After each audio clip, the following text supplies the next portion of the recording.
அனைவருக்கும் வணக்கம். நான் உங்கள் ஐயனார். எதிர்க்கட்சி தலைவராக ராகுல் காந்தி அவர்கள் பொறுப்பேற்றிருக்காரு.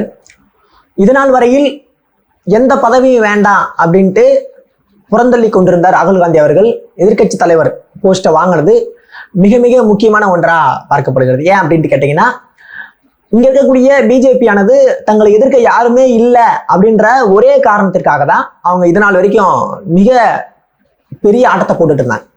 ஆனா இப்ப அந்த ஆட்டெல்லாம் போட முடியாது. அதற்கு எடுத்துக்காட்டாதான் இந்த சபாநாயகர் தேர்தல் என்பது அமைந்துள்ளது. நாங்க தோத்தாலும் பரவாயில்ல, நாங்க தோப்போம் அப்படின்ட்டு தெரிஞ்சே கூட ஜனநாயக ரீதியில் ஒரு வாக்கெடுப்பு நடத்த வேண்டும் அப்படின்ற அடிப்படையில இந்தியா கூட்டணி கே சுரேஷ் அவர்களை முன்னிறுத்துறாங்க. இப்ப இது ஒரு பக்கத்துல ஜனநாயக ரீதியான ஒரு போட்டியாக இருந்தாலும் இன்னொன்னு அது சமூக நீதிக்கான போட்டியா இருக்கு.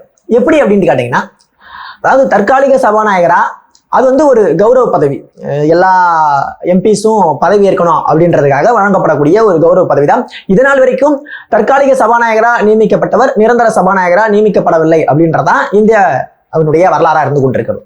அப்பேற்பட்ட நிலையில யாரு வந்து அதிகப்படியாக எம்பியாக இருந்து கொண்டிருக்கிறார்களோ அவங்கதான் சபாநாயகரா இருக்கணும்.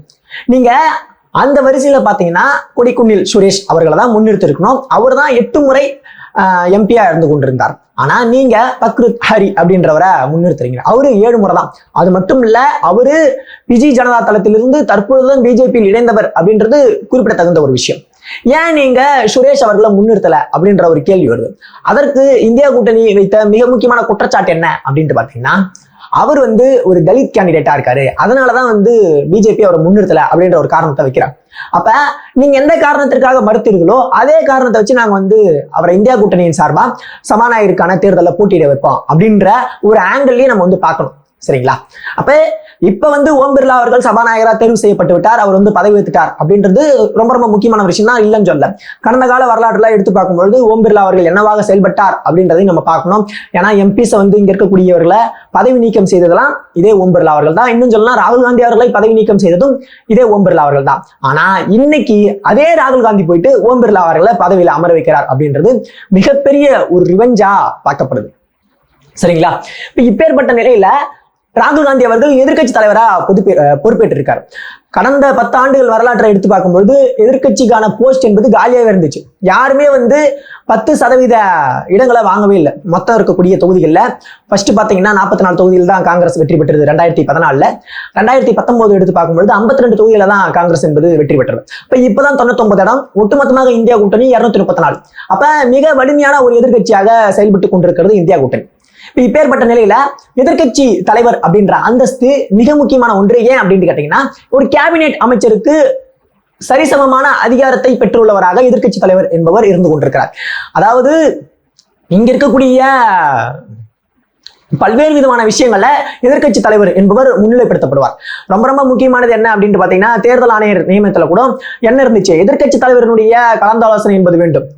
இங்க இருக்கக்கூடிய பிரதமர், எதிர்க்கட்சி தலைவர், உச்சநீதிமன்ற நீதிபதி, இவங்க 3 பேரும் ஆலோசனை செய்து இதில் யார் 2 பேரு செலக்ட் பண்றாங்களோ அவங்க தான் தேர்தல் ஆணையராக நியமிக்கப்படணும். ஆனா சென்ற முறை பாஜக அதனை மாற்றி உச்சநீதிமன்ற நீதிபதியை தூக்கிட்டு எதிர்க்கட்சி தலைவர், பிரதமர், அப்புறம் கேபினெட் அமைச்சர் அப்படின்ட்டு மாத்திட்டாங்க இவங்களுடைய வசதிக்கு ஏற்ப. ஆனாலும் எதிர்க்கட்சி தலைவர் அப்படின்ற ஒரு போஸ்ட் ரொம்ப முக்கியமானது அப்படின்றது இதன் மூலமாவே தெரியுது. சரிங்களா?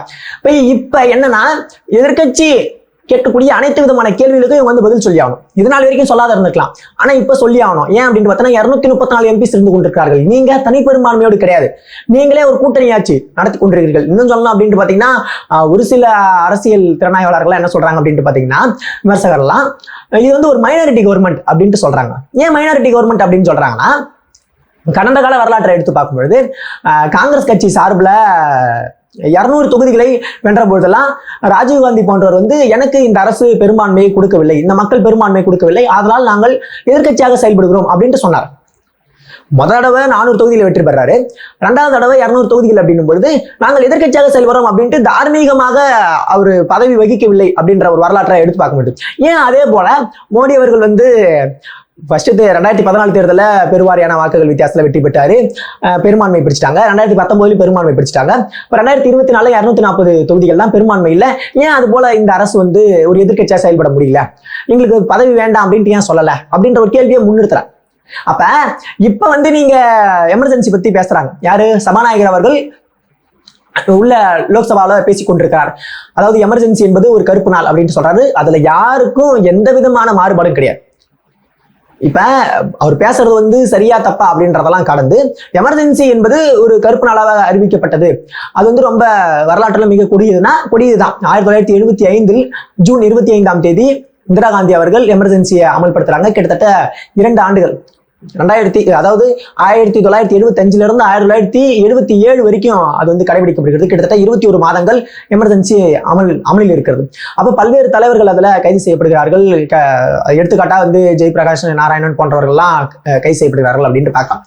அப்ப இப்ப வந்து கிட்டத்தட்ட 50 ஆண்டுகள் கழித்து அதை பேச வேண்டிய அவசியம் என்ன அப்படின்றது ரொம்ப முக்கியம். அதை எல்லாருமே இப்ப யாரும் அதை வந்து காங்கிரஸே கூட ஏத்துக்காது.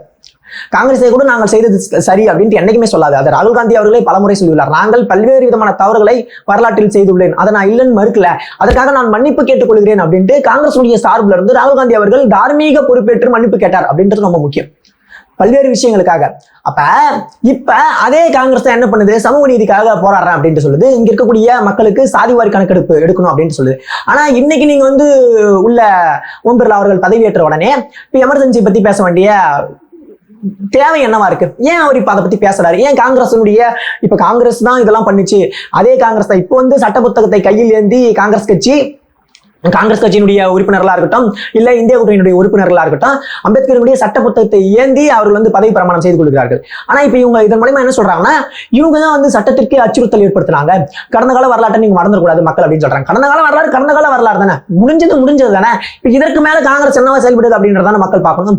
எங்களுக்கு தற்காலத்துல என்ன தேவை, இப்ப இருக்கக்கூடிய தேவையை யார் நிறைவேற்றா அப்படின்ற அடிப்படையில் தான் மக்கள் வாக்களிப்பார்களே தவிர, இல்ல மக்களுடைய ஆதரவு இருக்குமே தவிர, கடந்த காலத்தை பாக்குறாங்கன்னா ஆமா இப்படிலாம் இருந்து அது இந்த அளவுக்கு டைவர்ஷன் ஆகி இவ்வளவு வளர்ந்துருக்கு, இப்ப அது முற்றிலும் வேறுபட்ட ஒன்றா இருந்து கொண்டிருக்கிறது அப்படின்றத பாக்குறோம்ல. இப்ப சரி ஒரு எடுத்துக்காட்டுக்கு சொல்றோம். அதாவது எமர்ஜென்சி அவர்கள் அமல்படுத்தினார்களா? சரி அமல்படுத்தினார்கள், ஓகே. இப்ப அதே போல இருக்காங்களானா? இல்ல. சரி நீங்க அதெல்லாம் கிடையாது அப்படின்னு சொல்றீங்களா? நீங்க வந்து சட்ட புத்தகத்தை காக்குற அப்படின்னு சொல்றீங்க. யாரு? நான் பிஜேபி சொல்றேன். நீங்க வந்து சட்டத்தை மதிக்கிறீங்க அப்படின்னு சொல்றீங்க. ஏன் வந்து இது நாள் வரைக்கும் உங்களால கணக்கெடுப்பு எடுக்க முடியல? ஜாதிவாரி கணக்கெடுப்பா இருக்கட்டும், இல்ல மக்கள் தொகை கணக்கெடுப்பா இருக்கட்டும், ஏன் எடுக்கல? 2011 எடுத்தது, நீங்க 2021 எடுத்திருக்கணும். இன்னைக்கு 2024, கிட்டத்தட்ட 3 ஆண்டுகள் கழிஞ்சு போச்சு. இன்னைக்கு நீங்க எடுக்க ஆரம்பிச்சுனா கூட 2028 ஆயிடும்.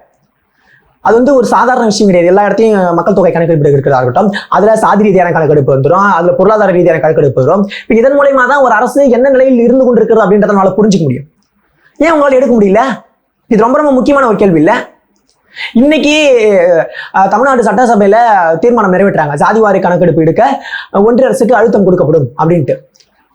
முதலமைச்சர் ஸ்டாலின் அவர்கள் இந்த தீர்மானத்தை நிறைவேற்றாரு. ஒரு மனதா சட்டசபையில இன்னைக்கு நம்ம தமிழ்நாட்டில் நிறைவேறும்.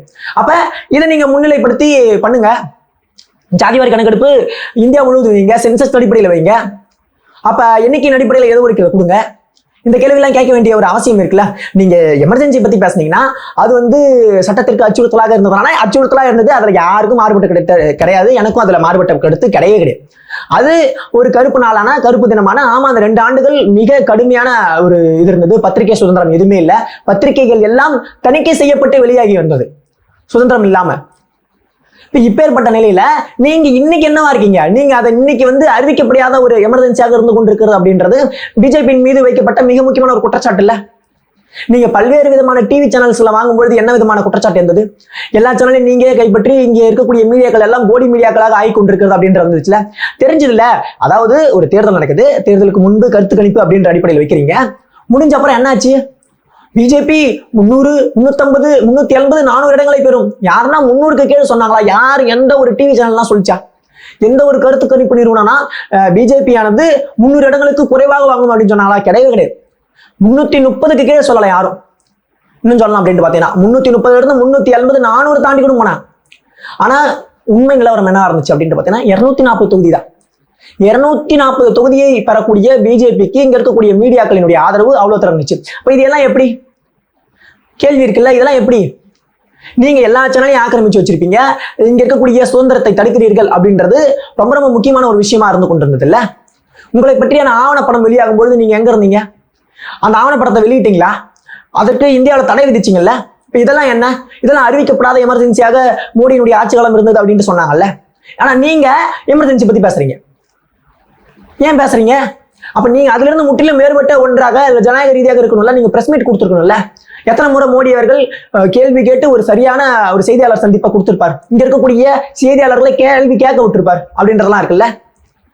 இப்ப இவ்வளவு பெரிய குற்றச்சாட்டை முன்னிறுத்துற மோடி அவர்கள் இதெல்லாம் செஞ்சு இதை சொல்லியிருந்தா ஓகே அப்படின்ட்டு சொல்லியிருக்கலாம். பரவாயில்ல, மோடியினுடைய ஆட்சி காலம் சிறப்பான ஒரு பொன்னான ஆட்சி காலமாக இருந்தது அப்படின்ற ஒரு கருத்தை இங்க இருக்கக்கூடிய மக்கள் சொல்லியிருப்பாங்க. மக்கள் சொல்லணும் யார் ஒரு சரியான ஜனநாயக ரீதியான ஆட்சியை நடத்தி கொண்டிருக்கிறார்கள் அப்படின்றத.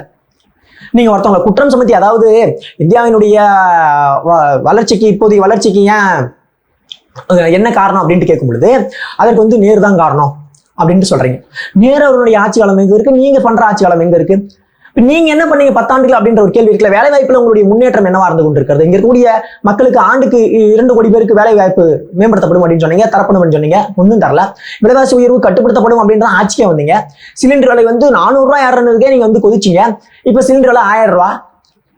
இவ்வளவு பிரச்சனையை பேச வேண்டியுள்ளது. இங்க இருக்கக்கூடிய பொதுத்துறை நிறுவனங்களை எல்லாம் தனியார் துறைக்கு ஒப்படைச்சிட்டு இருக்கீங்க, வித்துட்டு இருக்கீங்க. இதற்கு காரணம் யாருங்க அப்படின்னு கேட்டா காங்கிரஸ் அப்படின்ட்டு குற்றம் சுமத்துறீங்க. மன்மோகன் சிங் அப்படின்னு சொல்றீங்க, நேரு அப்படின்ட்டு சொல்றீங்க. நீங்க 10 வருஷமா என்னங்க பண்ணீங்கன்னா அதனுடைய ஒரு தரவு கூட கிடையாது இது நாள் வரைக்கும். சிஏஜி அறிக்கை ஊழல்லாம் என்ன ஆச்சுன்னே தெரியல. இவ்வளவு விஷயத்த பேச வேண்டியிருக்கு. ஆனா அவங்க திரும்ப திரும்ப உங்கள் மீது ஏதாவது குற்றச்சாட்டை முன்னிறுத்தினால், ஆளுங்கட்சியின் மீது குற்றச்சாட்டை முன்னிறுத்தினா, எதிர்கட்சிகள் ஏதோ ஒரு காலத்துல ஆண்ட அந்த குற்றச்சாட்டுகளை எடுத்து பேச வேண்டிய தேவை என்னவா இருக்கு அப்படின்றதான் மக்கள் கேட்கக்கூடிய கேள்வியாக இருந்து கொண்டிருக்கிறது. பொறுத்திருந்து பார்ப்போம் என்னவாக இந்த அரசு மேற்கொள்ள போகிறது. கூட்டணி ஆட்சி எவ்வாறு ஒரு சிறப்பான ஒரு அரசாக மேம்படுமா, இல்ல கூட்டணிகள் இதற்கு மீது பிஜேபிக்கு அழுத்தம் தருமா அப்படின்றத பொறுத்து வந்து பார்ப்போம். உங்களுடைய கருத்துக்கள் என்னவா இருக்கு அப்படின்றத நம்முடைய கமெண்ட் செக்ஷன்ல கமெண்ட் பண்ணுங்க. தொடர்ந்து நம்ம சேனலோட இணைந்திருங்கள். நம்ம சேனலை சப்ஸ்கிரைப் பண்ணிடுங்க. நன்றி, வணக்கம்.